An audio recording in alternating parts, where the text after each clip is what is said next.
The damage happens faster than the human eye can track. In a fraction of a millisecond, a quiet city block is torn apart by a sudden, violent release of energy. To understand how this destruction unfolds, we must look at what an explosive device actually is. At a chemical level, a bomb is a mechanism designed to liberate massive amounts of energy and expanding gases under immense immediate pressure. That pressure release falls into specific categories. Low explosives ignite through rapid combustion, a small flame burning outward. High explosives operate differently, triggered by a supersonic physical or chemical detonation that moves faster than the speed of sound. When that extreme velocity hits the confined space of a bomb casing, the material can no longer hold.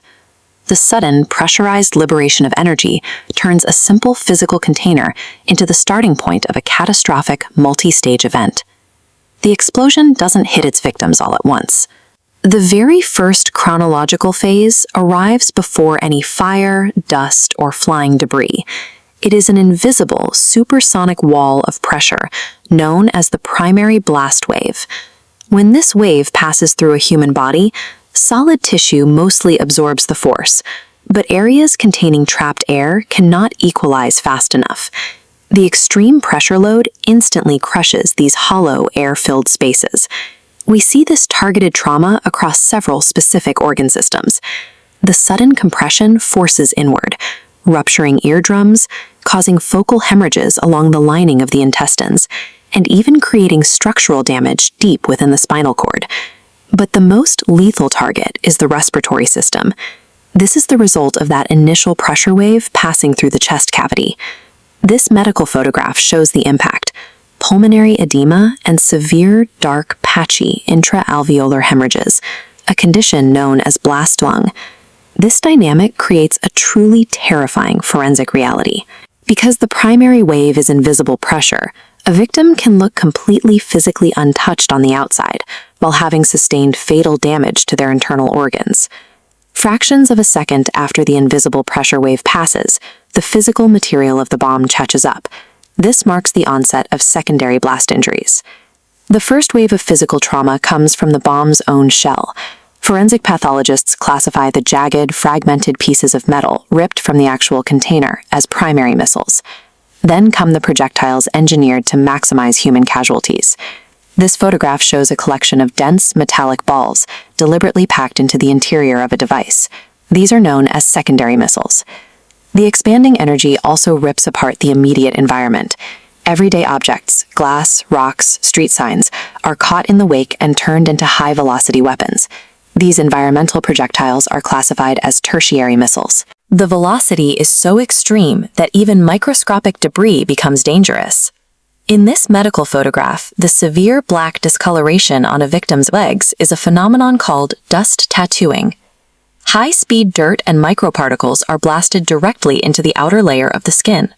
Through these three distinct types of projectiles, the physics of the explosion transforms the bomb's container, its internal payload, and the very ground around it into a simultaneous wall of ballistic weapons. Kinetic energy from the blast wave physically displaces victims, launching them through the air and into stationary objects. This results in tertiary injuries.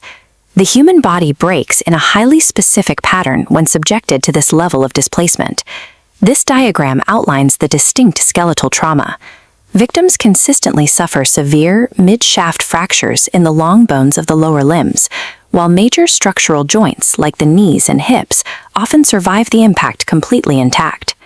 Even after the initial energy dissipates and the victim has landed, the danger persists.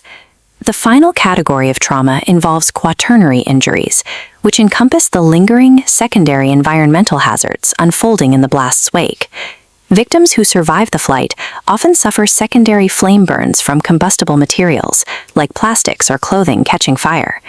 They are also highly susceptible to severe blunt force crush injuries from falling masonry and collapsed building rubble. A bomb blast is never a single, localized moment of violence. It is a rapid, multi-stage physical and environmental assault that attacks the body in completely different ways, millisecond by millisecond. Once the dust finally settles over the rubble, the chaotic physics of the explosion end, and the methodical process of forensic investigation begins. Investigators comb through the destruction, looking for 3 distinct types of evidence: physical material, like clothing fragments and embedded shrapnel, chemical markers recovered from explosive residue swabs, and trace biological material. And the precise dynamics of the blast. The human body acts as the ultimate spatial anchor. By mapping a detonation point and expanding outward in concentric rings, investigators categorize the blast site into contact, close, and distant proximity zones. The specific injuries a victim sustains dictate exactly which ring they were standing in. The definitive forensic proof of a victim's location relies on a specific injury pattern. This medical photograph shows punctate abrasions, small bruises, and minor puncture lacerations. Together, these 3 markers are known as Marshall's triad, and their presence guarantees the victim was at close range to the explosive. In the contact zone, overwhelming energy causes complete disruption, intense blackening, and feathering. In the close zone, the body remains intact with blackening and Marshall's triad, but no feathering. In the distant zone, victims only suffer isolated injuries from far-traveling missiles. An explosive device is designed to obliterate evidence, but the human body absorbs the specific physics of the impact, recording the dynamics in its tissue and providing the exact physical record needed to reconstruct the event.